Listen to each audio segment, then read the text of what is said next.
Welcome to the deep dive.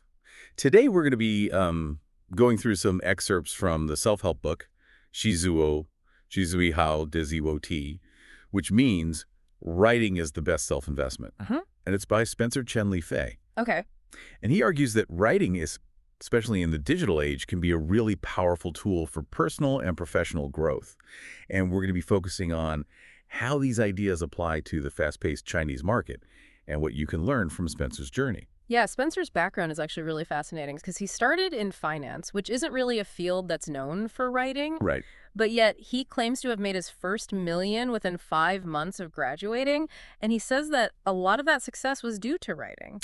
That's a pretty bold claim. Makes you wonder if anyone can replicate that success just by writing. But let's dig into what he actually did. Right. So he talks a lot about building a personal brand through writing, which makes sense, especially in a competitive market like Hong Kong. Right. You know, it's all about standing out from the crowd and making your voice heard. Exactly. And one of the most compelling examples that he uses is the story of Lu Nan, Okay. who's the founder of Ludia, or Mia.com, which is a huge e-commerce platform in China. Yeah. And she managed to secure an investment from Xu Xiaoping, who's a very well-known angel investor. Yeah.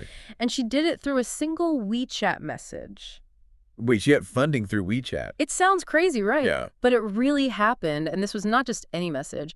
Lu Nan strategically used contrasts to get Xu's interest. Oh, okay. So, for example, she mentioned that she went to Peking University, which is a very prestigious school in China, but she contrasted that with her current role, running what she described as an ordinary Taobao shop. Okay. But then she revealed that this ordinary shop had sales of 30 million yuan already. Oh, wow. Okay, so now I'm starting to see how this is starting to work. Right. Highlighting those contrasts definitely makes you, sit up and pay attention. Exactly. And to kind of seal the deal, she even admitted that she wasn't happy despite her success. So it created this air of mystery and ambition that was irresistible. And I think it's actually a very smart psychological trick, there's this thing called the von Restorff effect, which says that our brains remember things that stand out, things that are unusual. So by presenting these contrasts, she made sure that her message would stick in Xu Xiaoping's mind. That's brilliant. She knew exactly what she was doing. Yeah. It wasn't just luck. It seems less about writing a good message and more about understanding psychology. Yes, absolutely. And Spenser actually calls this approach attention writing. Okay. And it's basically writing that's crafted for the way that we consume content today. Okay. Especially on our phones. Think about it. We're constantly bombarded with information. Everyone's attention spans are shrinking, and we're so quick to just swipe away anything that doesn't grab us immediately. Right. It's not like leisurely reading a book. It's like instead of expecting someone to sit down for a 5-course meal, you're serving them like a delicious appetizer that leaves them wanting more. That's a great analogy. Spenser even compares it to a fast-paced action movie, like constant stimulation to keep you hooked. Exactly. And this shift from traditional reading to this rapid-fire world of mobile content necessitates a different approach to writing. Right. You have to think about how to capture attention instantly and maintain that engagement throughout. Okay, so I'm starting to see how this all ties together. But how do you actually do that? Is attention writing just about being flashy and provocative? Or is there more to it? Yeah, it's definitely more to it than just chasing clicks. Right. Spenser argues that good attention writing should also deliver real value and resonate with the reader. Okay. It's about understanding their needs, their expectations, much like designing a product or service. So it's not just about being loud. It's about being relevant and insightful. Exactly. That's where this user mindset comes in. You have to really consider the reader's perspective. What are their pain points? What are they looking for? And how can your writing provide a solution or insight? That user-centric approach is so important. I see. And so going back to Lu Nan's message, it was compelling not just because it was attention-grabbing, but also because she addressed what she knew would be important to Xu Xiaoping as an investor. Right. So she kind of showed her success and acknowledged a problem and hinted at her ambition, all in a way that resonated with his interest. Exactly. And it's amazing how she managed to do all of that in a single message. Yeah, it really highlights how powerful writing can be. It really does, and it's something that anyone can learn to do. Right. Spenser's book provides a framework for developing this kind of attention writing mindset. So it's not just talent, it's not just luck, there's a method to it. This is making me rethink my own writing. Yeah. Even like simple things like emails or social media posts. Exactly. These principles can be applied to almost any form of writing. So I'm curious, what are some of the techniques that Spenser recommends for actually writing this way? How do you make something attention-grabbing and meaningful at the same time? It does feel like a lot to juggle. Yeah. Grabbing attention while making sure that your writing has substance. Right, like where do you even begin? Well, Spenser says that attention writing isn't about sacrificing quality for flash. Okay. It's about being strategic Yeah. and understanding how people read in today's world, in the digital age. Right. And one technique that he highlights is the importance of a strong opening hook. Okay. Think about those viral tweets or articles that you've read. Right. They almost always start with something that just makes you stop scrolling. Yeah. Just pay attention. Makes sense. It's like the first few seconds of a movie trailer. You have to hook the viewer or they'll change the channel. Right. But what makes a good hook? Is it about being shocking or controversial? I mean, it can be, but it doesn't have to be. A good hook can be a provocative question, a surprising statistic, a personal anecdote, or even a bold statement that challenges conventional wisdom. Okay. The key is to create that sense of intrigue or curiosity that compels the reader to keep going. So it's about piquing their interest Yes. and making them want to find out more. Exactly. I guess it goes back to understanding your audience. Exactly. Like what kind of hook would resonate with them? What would make them stop and take notice? Right, exactly.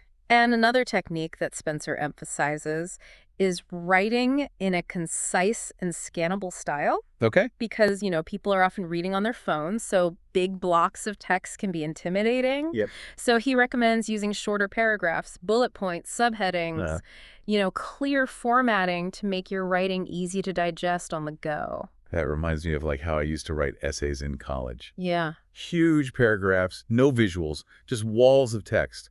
No wonder I had trouble keeping people engaged. I know, it's a common mistake. We're often taught to write in this very academic style. Right. But that doesn't always translate well to the digital world. Right. Attention writing is about being concise and getting to the point. Okay, so it's not about dumbing things down. No, not at all. It's about making it more accessible. Right. More engaging. Exactly. Okay, this is making me think I need to rewrite my whole website. Maybe. You might be surprised at what a few simple formatting tweaks can do. True. Spenser also stresses the power of emotional triggers in attention writing. Okay. He's not talking about manipulating people's emotions, but rather about understanding how to connect with them on a deeper level. So tapping into their hopes, fears, desires. Yeah, I think those things that make them tick. Exactly. So, for example, you can use storytelling to create an emotional connection with your reader. Okay. Sharing personal experiences, relatable anecdotes, or even just using more vivid language can bring your writing to life. Yeah. Make it more impactful. That's interesting. It's like data and information alone isn't enough. Yeah. You need to add that human element, that emotional resonance, Right. to make it stick. Exactly. Now, even with all these techniques, I know that actually sitting down to write can be the biggest hurdle for a lot of people. Oh, tell me about it. Spenser addresses this head on, Okay. offering some practical advice for overcoming writer's block and developing a consistent writing habit. I have a million ideas. Yeah. But actually getting them down on paper, screen, I guess it just feels so daunting. I know, it's a very common challenge. Yeah. And one of Spenser's key pieces of advice is to embrace imperfection. Okay. He argues that we shouldn't get bogged down trying to make every sentence perfect from the start. Right. Instead, just focus on getting your ideas out, even if they're messy or incomplete. So just giving yourself permission to write badly at first. Exactly. You can always go back and edit later. Right. The important thing is to keep the momentum going. Yeah. Don't let perfectionism paralyze you. That's a good point. Another tip that he highlights is creating a sense of urgency. Okay. He recommends setting deadlines for yourself, even if they're just personal ones. Right. This helps you stay accountable and motivated. It's like tricking your brain into treating it like a real task. Yeah. Like showing up for work or something. Exactly. It can be really effective. Yeah. He also emphasizes the power of establishing a regular writing schedule. Okay. Even if it's just for 30 minutes a day. Just having that dedicated time for writing can make a big difference in building consistency. So making it a habit. Exactly. Something you do regularly. Right. Not just when inspiration strikes. Exactly. And finally, he reminds us not to underestimate the power of feedback and support. Okay. Sharing your work with trusted friends, mentors, or even joining a writing community can provide valuable insights, encouragement, and accountability. Yeah, it's so easy to get stuck in your own head when you're writing. It is. Having that outside perspective can be really helpful. Absolutely. So now, beyond these practical tips, Spenser also outlines 5 key principles that he believes are essential for high-quality writing, especially when it comes to attention writing. These sound like some pretty powerful guidelines. They are. What are they? He calls them persistence, boldness, focus, ambition, and curiosity. Okay. And these principles are really rooted in his own experiences and what he's observed from successful writers in the Chinese market. Okay, I'm intrigued. Let's break them down one by one. Okay. What does he mean by persistence? So persistence, which he refers to as "si" in Chinese, essentially emphasizes the importance of consistent effort as the foundation for growth and mastery. It's about showing up day after day, even when you don't feel like it, and pushing through challenges. He really believes that more than anything else, consistent effort is what separates the successful writers from the ones who give up. Yeah, that button chair mentality. Exactly. No magic formula, just showing up and doing the work. It's about playing the long game. It is. Right. The second principle is boldness, or QU. Okay. Which encourages writers to embrace their unique voice and express their opinions without fear of judgment. Oh, I love that. It's about having the courage to stand out, take risks, and not shy away from your perspective. It's so easy to get caught up in trying to please everyone or fit in. Yeah. But that's not how you create truly compelling writing. Exactly. It's about being authentic and letting your personality shine through. Yeah. Now, the third principle, focus, or pilyu, might seem kind of obvious, but Spenser really stresses its importance, especially in today's world with so many distractions. He advocates for dedicating uninterrupted time for deep work, minimizing distractions as much as possible. So ditching the multitasking. Yeah. Creating a space where you can really focus. Exactly. Turn off notifications, put your phone away, all the things we should do. Right. But don't always do. It's definitely a challenge, but it's so important for producing quality work. Spenser believes that deep focus allows you to tap into your creativity and produce writing that's more insightful and impactful. It makes sense. It's hard to do your best work when you're constantly being interrupted. Right. Or trying to do a million things at once. Exactly. Now, the fourth principle, ambition, or K, might sound a little intimidating, but Spenser sees it as a positive driving force. He encourages writers to set ambitious goals. Yes. And to constantly strive for improvement. Exactly. So not settling for mediocrity. No. Always pushing yourself to reach higher. Exactly. That hunger to grow and evolve as a writer. Exactly. And finally, the fifth principle, curiosity, highlights the power of curiosity in fueling creativity and uncovering unique insights. Because without curiosity, your writing will probably be pretty boring. Yes. You have to be genuinely interested in what you're writing about, constantly asking questions, exploring different angles, digging deeper to find those hidden gems. Absolutely. Spenser believes that curiosity is at the heart of compelling content. It's what drives us to explore new ideas, to challenge assumptions, to connect with our readers. Makes sense. Wow, we've covered a lot of ground today. I have. From Spenser's unconventional path to success, to the nuances of attention writing, and even practical tips for overcoming writer's block. Yeah, it's been really interesting. What stands out to you as particularly relevant or intriguing from all of this? I think I'm really struck by how Spenser manages to bridge that gap between traditional writing wisdom and the demands of this digital age. These 5 principles that he outlines, persistence, boldness, focus, ambition, and curiosity. They aren't just trendy buzzwords, They're timeless qualities that any writer, regardless of their platform or genre, can benefit from. It's like he's taken these fundamental principles and reframed them for a world that's constantly bombarded with information. It's not enough to just write well anymore.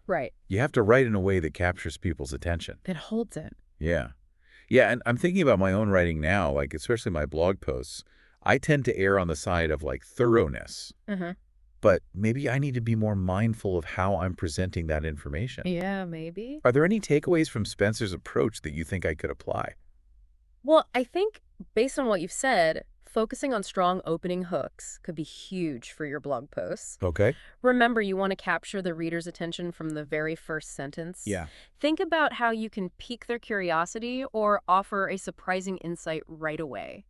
Yeah, that's a good point. I tend to like ease into my topics. Yeah. But maybe I need to be a bit more daring. Maybe. I also think I could benefit from incorporating more storytelling elements. You know, Spenser's emphasis on emotional connection really resonated with me. Right. Data and information are important, but I think weaving in personal anecdotes or relatable experiences could make my writing more engaging. Absolutely. And don't underestimate the power of visuals either. Right. Breaking up your text with images, quotes, even just white space can make a huge difference. So it's not just about what you say, but how you say it. Exactly. It's about considering the visual presentation as well. Right. All those elements work together. Okay. Yeah, I'm starting to see how all the pieces fit together. And remember, writing is a journey, not a destination. Right. It's about constantly learning, experimenting, and refining your craft. Yeah.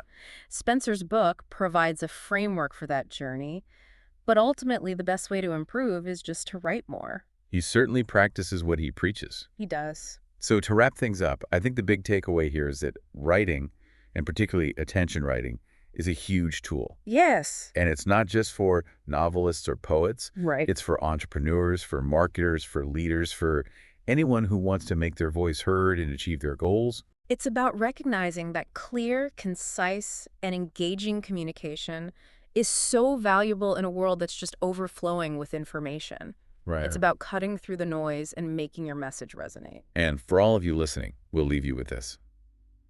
What story you're burning to tell? Yeah. What message are you holding back? Whether it's a business idea, a personal reflection, or a creative spark, don't let those words stay trapped inside you. Let them out. Take inspiration from Spenser's journey, embrace the principles of attention writing, Yes. and put your unique voice out into the world.